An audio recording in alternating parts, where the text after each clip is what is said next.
This is the FI After 40 podcast, a show where I dive into the FIRE movement to see what financial independence is all about.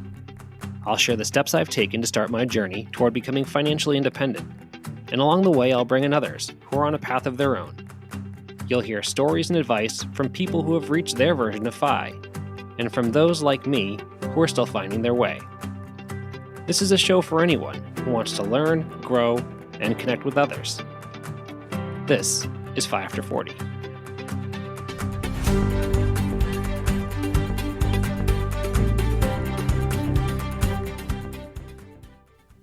Hey, what's up, everyone? This is Ben, and you're listening to the FI After 40 podcast, episode number 8. So for today's topics, there's a few things I want to go over. One of them is to touch in on some of the milestones that I've hit with this podcast and the blog fiafter40.com over the first 50 days that those have been active. So I'll go through that briefly. I also want to finish up the series I started last time. It's 21 pieces of advice for my 21-year-old self. So this is part 2 of that series, the second half of that list. So I will go through those items. And I also wanted to talk about a recent purchase I made.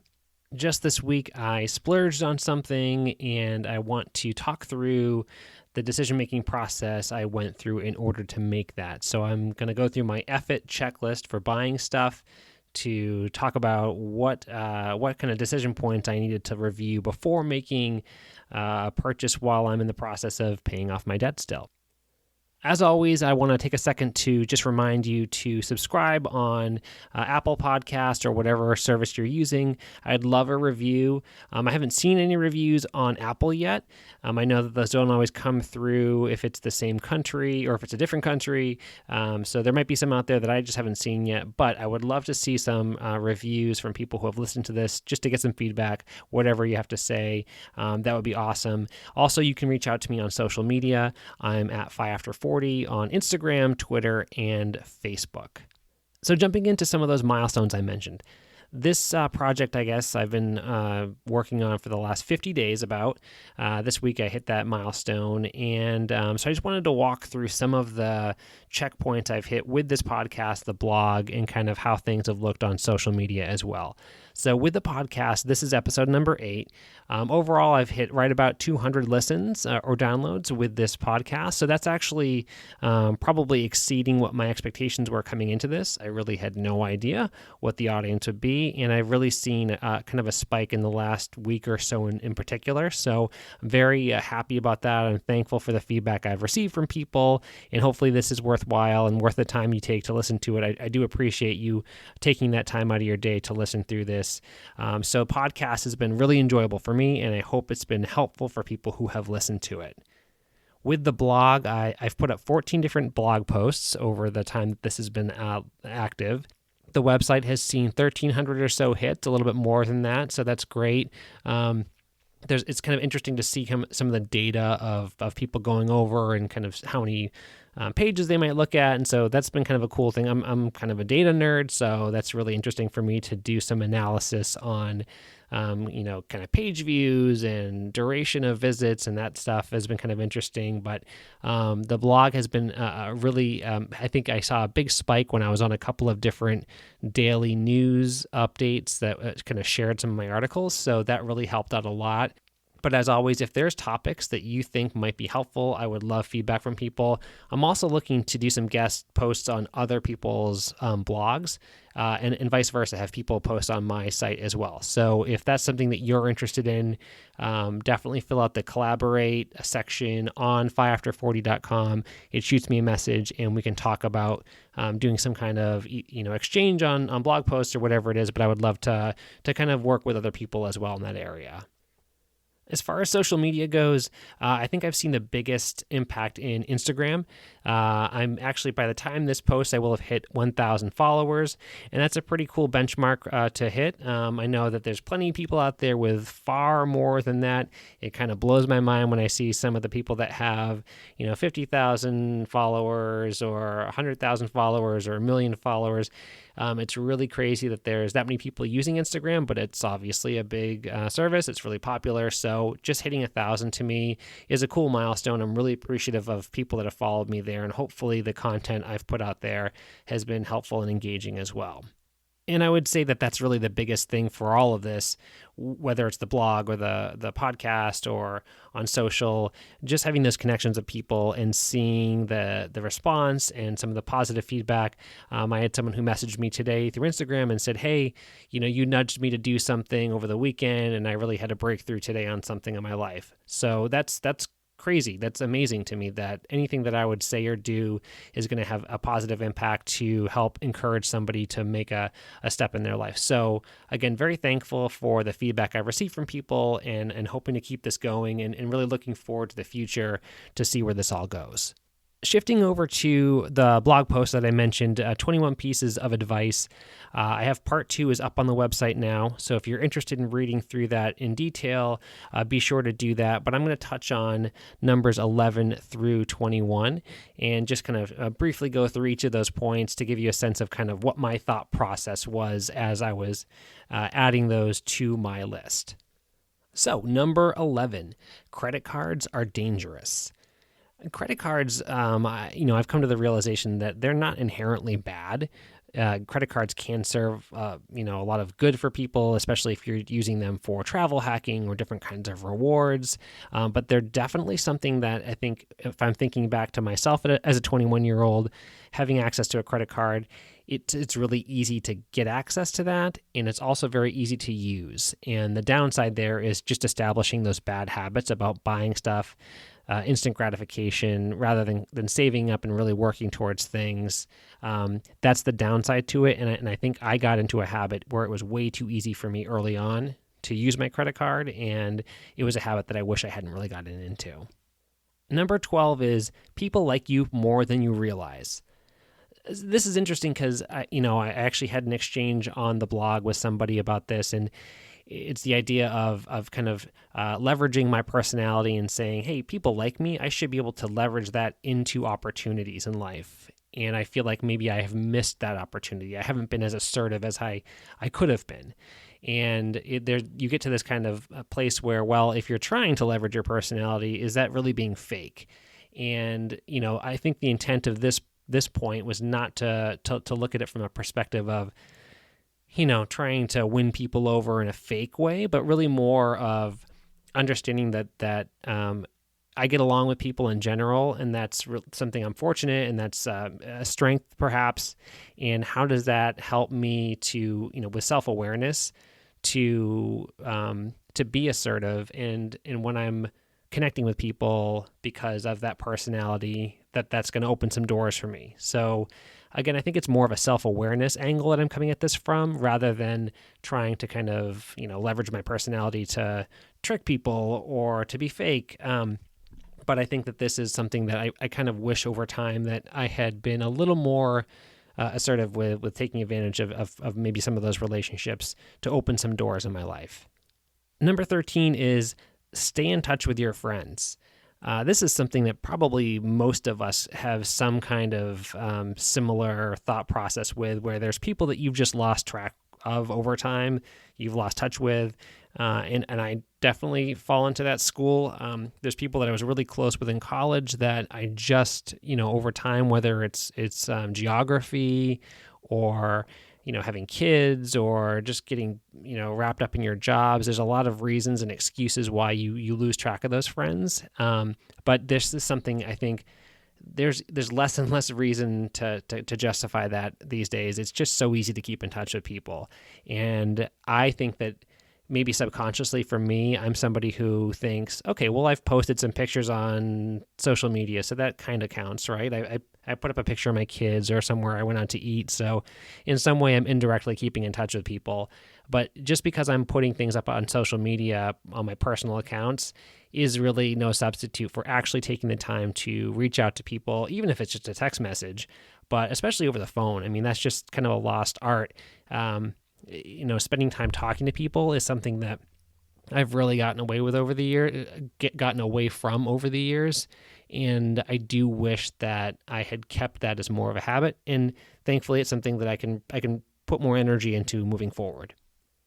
Number 14 is go to the gym.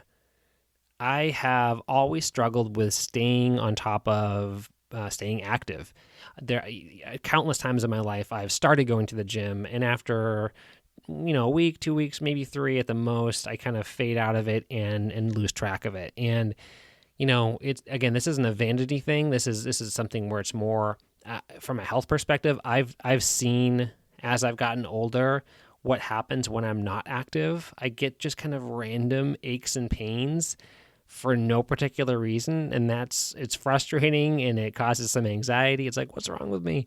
But I think a lot of that comes from the fact that I'm less and less active as I've gotten older, and I wish that I would have had some kind of a routine, whether it's going to the gym, playing basketball, running, doing something where it's going to keep me active. Even yoga, I've tried it before and it's actually really enjoyable. I just haven't gotten into a routine with it, and I really think that I would have benefited from just staying more active. I played a lot of sports in high school, even up into college, and I've just gotten away from it. So that's something I would say to myself as a 21-year-old is, hey, stay active. Whatever it is that you do is keep your physical health as a priority as you get older. Number 15 is spend less time on fantasy sports. I have been victim of the fantasy sports addiction for years. It's taken up a lot of time and energy for me, and I've just been a sports fan in general for a long time, going back to when I was a kid.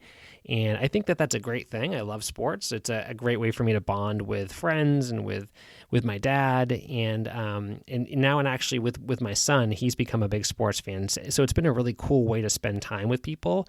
But I've spent so much time with fantasy sports over the years, and this is kind of, it probably seems kind of silly to people who don't get involved with this, but it's just kind of this huge time sink where I'm like listening on XM radio and I'm reading on all these different websites and I'm listening to podcasts about projecting sport, football statistics. And at the end of the day, it's all just speculation. Nobody knows what's going to happen. Even these experts have no idea what's going to happen. And so I really wish that I could have taken some of that time and maybe focus on things that might have been more helpful in my life, rather than just focusing on fantasy sports, and maybe focusing on learning something like real estate investment, for example.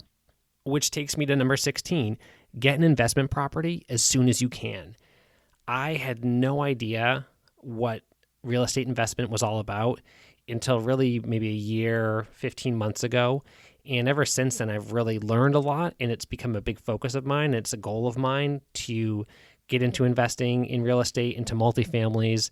It's a whole thing I can talk about, and I'll probably dedicate some time in other podcasts to this.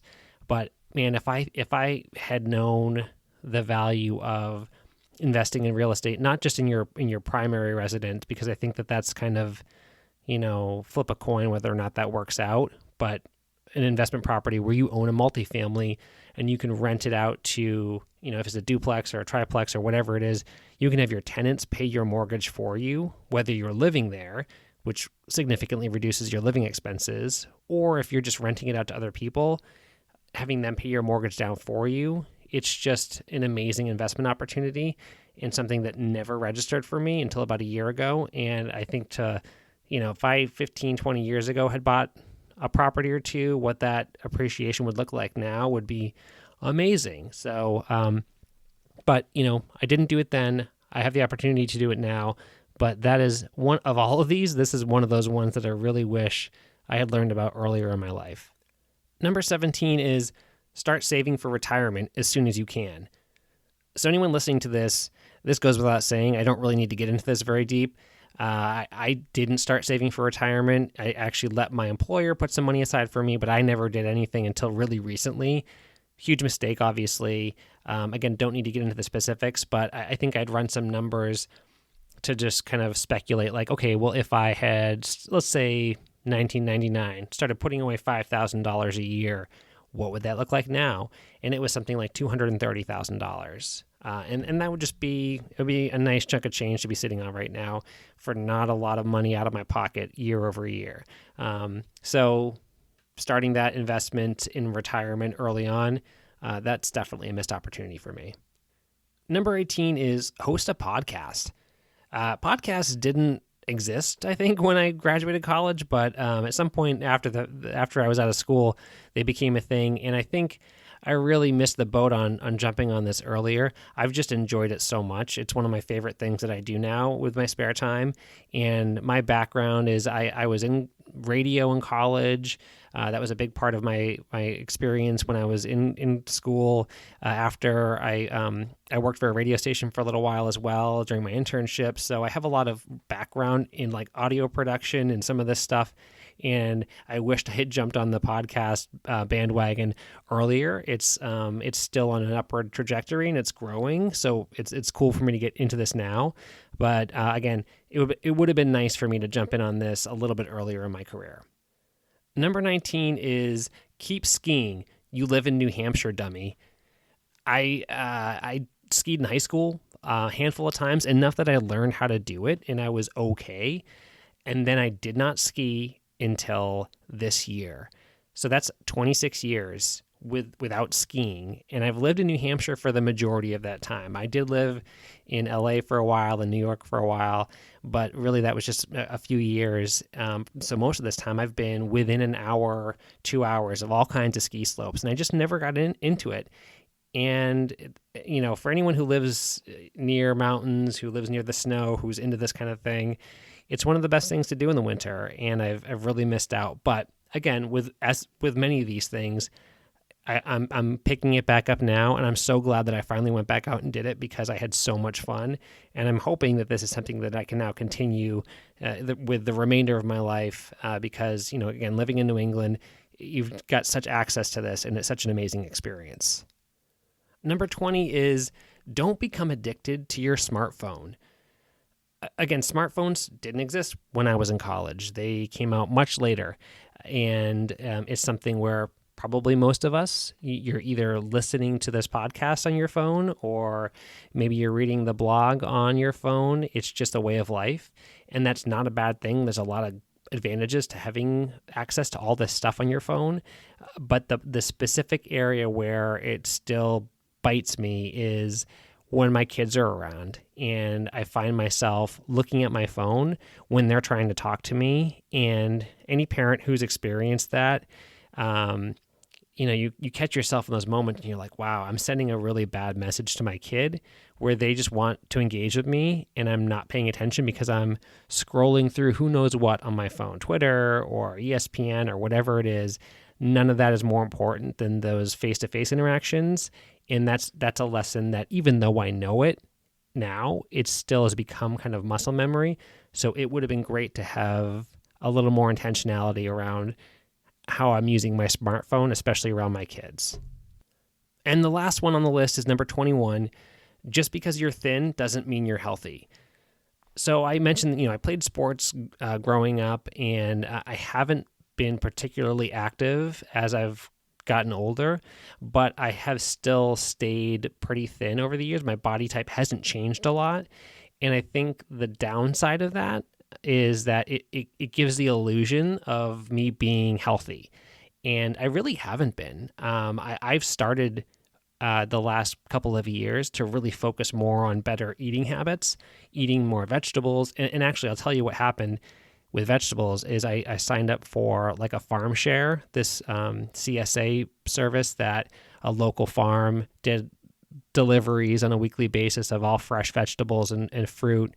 And I did that a few years ago, and ever since then, I've learned how to cook more vegetables and gotten those integrated into my diet. And I eat way better now than I used to, and I can feel the difference. I definitely have more energy, and it's a better situation for my kids as well. So rather than, you know, when I was in my 20s, it was like Taco Bell and steak and cheese subs and pizza, and it was almost like a challenge, like how badly can I eat, almost in a comical sense, because it didn't make any difference physically to me. And it was almost this like fun challenge, like to just eat garbage. And, you know, that's not a great habit to start. So I would love to get myself into better eating habits earlier on in my life. So that wraps up the full list of 21 pieces of advice for my 21-year-old self. I hope you found that interesting. And again, both of those pieces you can find over on the website, fiafter40.com. Over to the F it checklist for buying stuff. So I've been super focused on paying off my debt. That's a big message that I've had throughout this podcast and on my blog. And so I've had this rule in place over the last couple of years, last year probably, where I'm not going to spend money on some discretionary purchase until I have my credit cards paid off. That's something that I'm in a pretty good spot with now. I've paid off the majority of my credit card debt, but I do still have a chunk there that I'm still working on. So over the last year or so, I would say me and my girlfriend have been talking about buying kayaks. And it's something that I live right next to a river, 15 feet out my back door. The Lamprey River is right there. And it's funny because as the weather has gotten nicer over the last, month and a half, there is almost always a swarm of people out there in kayaks up and down the river. I think especially during this quarantine, people are looking for ways to get outside and enjoy, being outside of their residence in whatever way they can. But it's right there in my face every day. I see people floating by in kayaks. So yesterday, I finally caved and we ordered kayaks. And we got one for each other as a birthday present. Our birthdays are both in the summer, and so we said, hey, I'll get you one, you get me one, and that way we can kind of justify it as birthday presents. And as soon as I did it, I had this weird combination where I was both really excited about getting a new kayak. It's something that I've been looking forward to doing for a while, but I also felt really guilty. And it's because I've been working so hard to pay off my debt. And all of a sudden I'm going to take a few $100s, and rather than put that towards a credit card, I'm putting it towards a brand new purchase. That's kind of expensive. I spent $330 on the kayak and then another $50 on a paddle. So there was this kind of like weird combination feeling going on there. So I thought about it a lot throughout the day, and I kind of came to this conclusion, and I wanted to share how I came to the point where I felt good about what I did. So here's a checklist of questions that I asked myself. And to be fair, I asked these questions to myself after I already purchased it. But again, it was more of like, this is how I'm going to process this after the fact. And I think moving forward, what I'd like to do is use something like this before making purchases down the road. So what I'm talking about here is this is not like an emergency purchase or something that's mandatory. These are really more discretionary things where you may not have budgeted for something, but it's something that you are considering purchasing in your life for whatever reason. So here's 5 questions to ask yourself. 1, is it an impulse buy? Is this something that you've been thinking about for a while, or did you just see an ad on Facebook, or did you just see a commercial and you thought, hey, wow, that would be a cool thing to own? That's a question that can help to tell you, I think people will say you got to sleep on it for 24, 48 hours at least. If not, maybe it takes a couple of weeks, a couple months for you to really kind of process this and make sure that this is something that you want to do. So number 1, is it an impulse buy? Number 2, will this improve your quality of life? So how is this going to add to your life? Is it going to give you health opportunities to improve your health and be active? Is it going to help you reach some goal? Is it going to provide new experiences for yourself? Number 3, will you enjoy it with others? Is this something that you're just going to use on your own, or is this going to give you an opportunity to interact with other people and advance your friendships or relationships with other people? Number 4, is it adding new functionality to your life? So are you just upgrading something that you already have, or is this going to be a new thing that's going to offer a new opportunity for you to take advantage of? And number 5, is this the most affordable option? In other words, is there a cheaper alternative? Clearly, you can shop around and look for a used item. You can look on, whether it's like Facebook Marketplace or Craigslist or whatever it might be. Have you shopped around thoroughly to the point where you feel like this is the most affordable option that I can pursue? So when you go through those 5 questions, if you can answer yes to all or most of those, I think you can say F it and feel good about spending that money. You've not done something as an impulse. You've evaluated how it's going to improve your life. And if you're feeling good about all those different areas, that's your call. And I think that that's something that you should feel okay about. So some examples for me that fall into that no category, getting a new iPhone. I've got a phone, it's paid off. Sure, I'm eligible for an upgrade or I could get a newer version, but how much more functionality or quality of life improvement is that really going to provide to me? Not a lot. I'm going to be using the same apps and doing the same things on it. It might look a little better, but for the extra cost, it's just not worth it right now. Looking at a new car or even a new bed. A new bed is something I've actually thought a lot about recently, and I almost bought one with my stimulus check. And again, I held off on that and said, no, this money is going towards paying down debt. But that's an example of something where, my bed, it's a little older, but it's fine. And getting a new bed, it's going to give some improvement to my quality of life. And I still will probably do it in the next couple of years, but I'm going to do that after I've paid other things off and I can focus on saving for it. So what fell into the yes category was a new kayak. And as I talked through those different items, it was not an impulse buy. I've been thinking about this for a while. It's definitely something that will improve my quality of life. I can get outside. It gets me into nature. I will definitely enjoy this with other people, with my girlfriend, with my kids.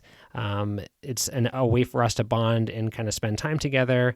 I did not have one prior to this, so I'm not just upgrading an old item. This is a brand new thing for me that's going to add new functionality to my life. And I think the last one, maybe I can go either way on this. I could have definitely gotten a used kayak and it would have cost me less, but I have looked around. I haven't seen anything that really made a lot of sense. There were some other ones, but actually most of them were more expensive because they were better kayaks. And actually at the end of the day, I also was considering getting a paddleboard and those were more expensive. So to me, this was the cheaper alternative. I'll also say that this was a compromise. In my relationship, I'm very focused on paying down my debt, and my girlfriend's in a different place in her life, and she's also focusing on paying down debt, but she doesn't have quite as laser focused as I do. And so I think that when you're in a relationship, there's always that kind of compromise factor where if I'm constantly everything shutting it down and saying we're not spending, that can start to cause some resentment. Even if she gets it, it does start to cause some resentment over time. And so I think that that's another kind of like wild card with this with people is, the decisions you're making for purchases, how does that impact other people in your life as well? I did ask this question on social media as well. So I put this up on Twitter and on Instagram. And I think the response from most of the people was, one, that they focused on travel was the one area that most people felt good about putting money into. That was the opportunity that makes sense for them to kind of splurge in life. But two, a lot of people are budgeting for that. So they're planning ahead and saying, hey, I know I'm going to be traveling this year, and so I'm going to set aside money for that ahead of time. That's not a place that I'm currently in. I'm still paying off my debts. But I think that's a great goal for me to move towards is getting to a position where I have money set aside for when these kinds of purchases, these opportunities, whether it's something new, like a new bed, or a travel opportunity, going somewhere, having a new experience, that I do have money set aside for that. So that wraps up the content for today's episode.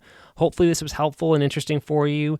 As far as what's coming up in future podcasts, I know I've mentioned before that I'm looking to get some guests on this. I actually have 3 different people lined up for upcoming episodes, so I'm super excited about that. I can't wait to get those interviews recorded and posted, so I will keep you all up to date on that once those are available. But obviously subscribe to the podcast. You'll get those updates automatically. If you do have an interesting story to tell, as I've said before, whether you have a blog or a podcast and you want to work together in this, I would love to hear from you. I'd love to have other people jump in on this show as well. So definitely reach out to me. As I've said in the past, you can reach me at FiAfter40. That's on Instagram, Twitter, and Facebook. And you can always read more at FiAfter40.com. That's it for now. And as always, thanks for listening to the FiAfter40 podcast. To read more about my story, be sure to follow me at FiAfter40 on Twitter, Instagram, and Facebook. You can also subscribe to receive updates whenever new content goes up at FiAfter40.com. Also, be sure to subscribe to the podcast and leave a rating and review. It makes a big difference. Thanks for listening.